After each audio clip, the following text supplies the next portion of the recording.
What's up, everyone? Okay, I have been prepping for this video for like weeks now. I've got my nerdy notes ready, and we're gonna be doing another head-to-head video where I test out two products that are supposedly dupes for each other and really see if they are. Today, we're comparing the Fenty Beauty Pro Filter Soft Matte Powder Foundation, which retails for $36, against the L'Oreal Infallible 24-Hour Fresh Wear Foundation in a Powder, which retails for $14.99. So I'm gonna put one on each side of my face. Like I said, I've been trying both of these side by side and on their own a lot the past few weeks, knowing I was doing this video. So I do have a lot of thoughts. I'm gonna share a lot of information with you, but at the very end of the video, I will share a wear test, how they look by the end of the day, and also kind of my bottom line. Like if you're looking for this, go with this powder. If you're looking for this, go with the other. So hopefully that will help make everything very clear and lucid and nice and tied up with a bow by the end, because that's how I like things to be, okay? So a couple of things to know about these. The Fenty Beauty powder is $36, as I said.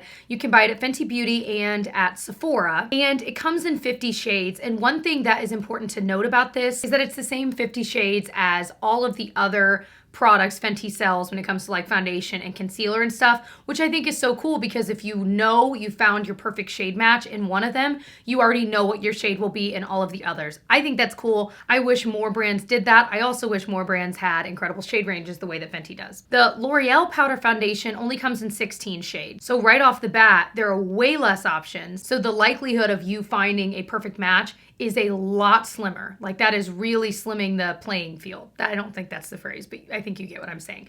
So there's a huge pro for the Fenty Beauty. They both come with right about the same amount of powder. The packaging is really similar. Obviously, like I'm partial to the Fenty Beauty's packaging. I do think it is just more aesthetically pleasing, but they're both plastic packaging. The one thing Fenty does have is two mirrors. So where the sponge is beneath, there's a mirror, and then there's another mirror there. But the L'Oreal Infallible has similar packaging, but there's only the one mirror here. That's not make or break for me. The sponge that comes with both products are like nearly the exact same. Like they may be the exact same sponge. So let's dive into putting these on. So I want to show you the most expensive one first, just so you can really see how it looks. Then we'll do the L'Oreal one so you can see how it compares. So the Fenty one is described as being light to full coverage. Like it is absolutely buildable. You can apply it with a looser brush to get just like a light dusting. You can apply it with the sponge, of course, to get more coverage. We're going to do their sponge for part of the face and a brush for part of the face, just so you can kind of see the difference. I don't typically apply these with this kind of a sponge. However, I will say my favorite way to use powder foundation is with a dampened beauty sponge of some kind. That's just, I just feel like it's flawless, it's pretty. But for these, I really wanted these to shine, which is why I don't have any foundation on. I did apply concealer to my under eye area because I didn't want to have to apply the concealer on top of this powder foundation. We are just gonna give this a try. I'm gonna get a decent amount on there. I have 170. It's a little dark for me. I should have gone a little lighter, especially when I'm applying it. But you can really see it does give some serious coverage. It mattifies. The claims on this are that it is supposed to be cake-free, crease-free, sweat-resistant. Like it's supposed to be resistant to literally like all of the things that like typically would happen to makeup. I'm not so convinced that it is totally, either of these are totally crease resistant, but I'll show you at the end of the day what these look like and you kind of decide for yourself, you know? But it definitely mattifies.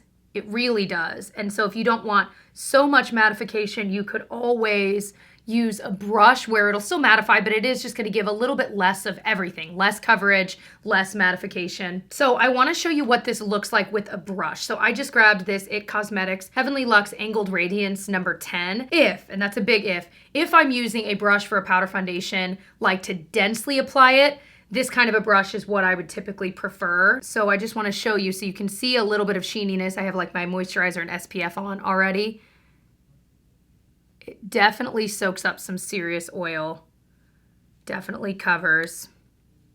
Honestly, I'm gonna get in there with this because it was hard to get in there with the sponge, you know. But another claim it has is that it's blurring. And I definitely feel like it does blur a bit, especially in this area. This is a little too dark to be putting too much in my under eye, but just to kind of show you, it does blur a bit, which I like. So now that you've seen this, let's try the L'Oreal one. We're gonna use the sponge. We're gonna do it in the same way. The sponge over there.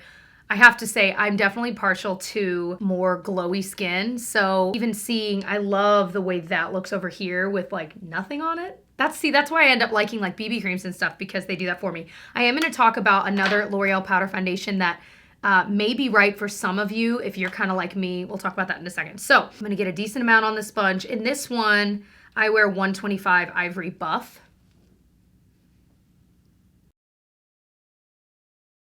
I have to say, I'm finding myself dipping in the powder and then having to flip back to the mirror, and it's kind of annoying because I instantly got used to using the Fenty Beauty mirror that was where the powder was. So looking at just that area, it definitely has high coverage the same way this one did, but it's soaked up oil. It blurs just the same. This one doesn't claim to be light to full coverage the way the Fenty one does, but it's a powder foundation where if you're putting it on the way I am, it's going to be fuller coverage. All right, we're gonna use that same one now that it's cleaned off up there.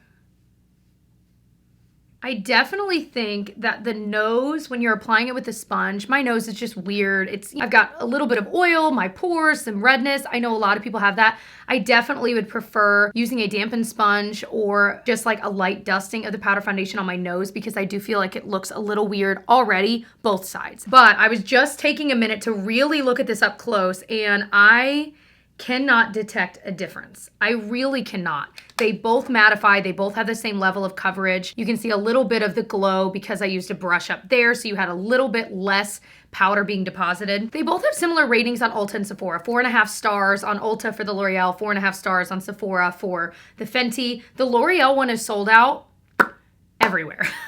Literally everywhere except for Amazon. And the good news is on Amazon, it's $11.97, which is the cheapest I've found it. It's $14.99 like on Ulta's site, on, as the MSRP on like L'Oreal's site. One thing the L'Oreal site does mention is that you could even wet this sponge, which of course would be true for both powders.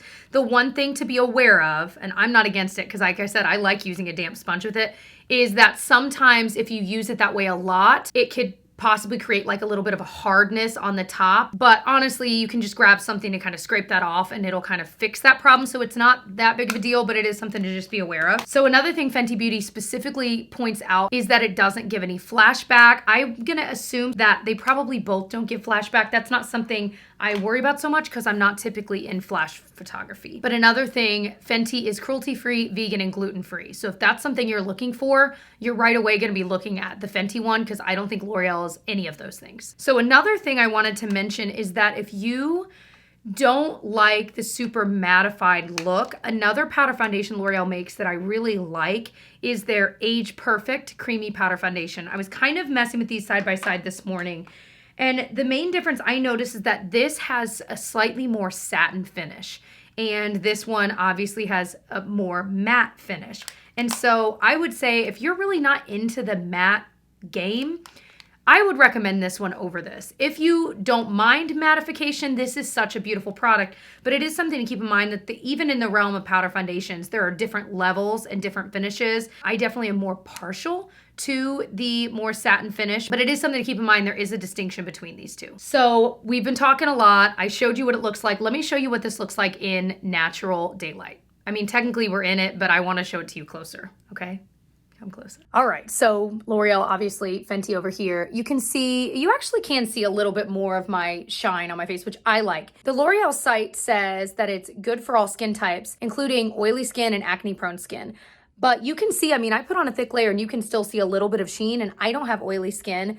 And we put on a pretty thick layer, but also keeping in mind, I had a lot, because I have drier skin, I had a lot of moisturizer and SPF and all of that on my skin already, because I knew that because of my skin type, I would need that. So if you have oily skin, I think it would still soak up what you need it to soak up, you know what I mean? But I just feel like they look the same. I mean, do you see a difference? The coverage, the finish, etc. They're the same. They're the same. All right, so here's what I propose. Let me get a sip of coffee because I forgot that it was here and now it's cold. Here's what I'm gonna do. I'm gonna go about my day. I've got some videos to edit, things to do. I might work out, so we're gonna really test that sweat resistant claim that it has. How do these look by the end of the day? I can tell you right now, my nose is gonna look crazy because it always does at the end of the day with anything I've ever used ever. So I'm gonna try to ignore that a little bit. So I'm not gonna put on any other makeup because honestly, I'm just kind of around the house getting stuff done and working a bit. So I will see you at the end of the night. All right, so it is nearly like 10 p.m. It's been on, both of these products have been on for about 9.5 hours. I ended up going on a run and it didn't really sweat off. I haven't really noticed it moving where I've got like fine lines and stuff either, so maybe it actually is crease resistant, but it wore really nicely everywhere else on both sides. The only areas of my face where it wore off kind of weird would be my nose, which was not surprising to me. That happens with like everything.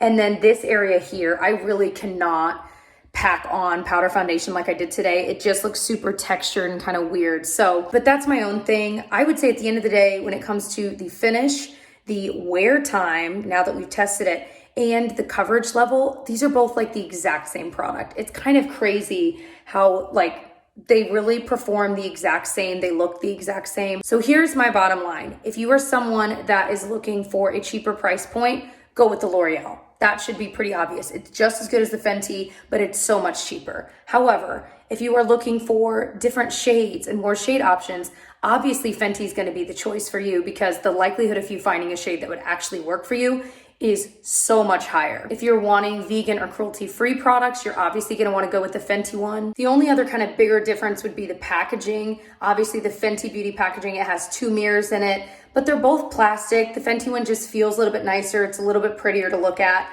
You know, you have to decide if that's important enough to you or not. I really like both, but I can really confidently say that that L'Oreal powder is absolutely nearly an exact dupe for the Fenty powder. So past Jessie back, I hope that you enjoyed this video. I love doing these kind of head-to-head videos. If you enjoy them, please let me know by giving it a thumbs up. I have done another one very recently. It was the Misha BB cream versus the Purito BB cream. They were both around $10 and they are my favorite, like most go-to medium coverage face product. It's what I reach for virtually every day. If you've never heard of them, watch the video. Thank me later. Please just trust me. They're the best. They're what I've been looking for years in like a foundation-y product. Anyway, so go check that out. But I also do drugstore dupes videos on my channel all of the time. So if you want to check that out, I will put the playlist. So instead of just talking about one set of dupes, I talk about multiple sets of dupes in those videos and show them side by side. Definitely check that out if you are interested. And I'd love if you subscribed. I do upload 3 videos a week and I'll see you guys in my next one. Bye.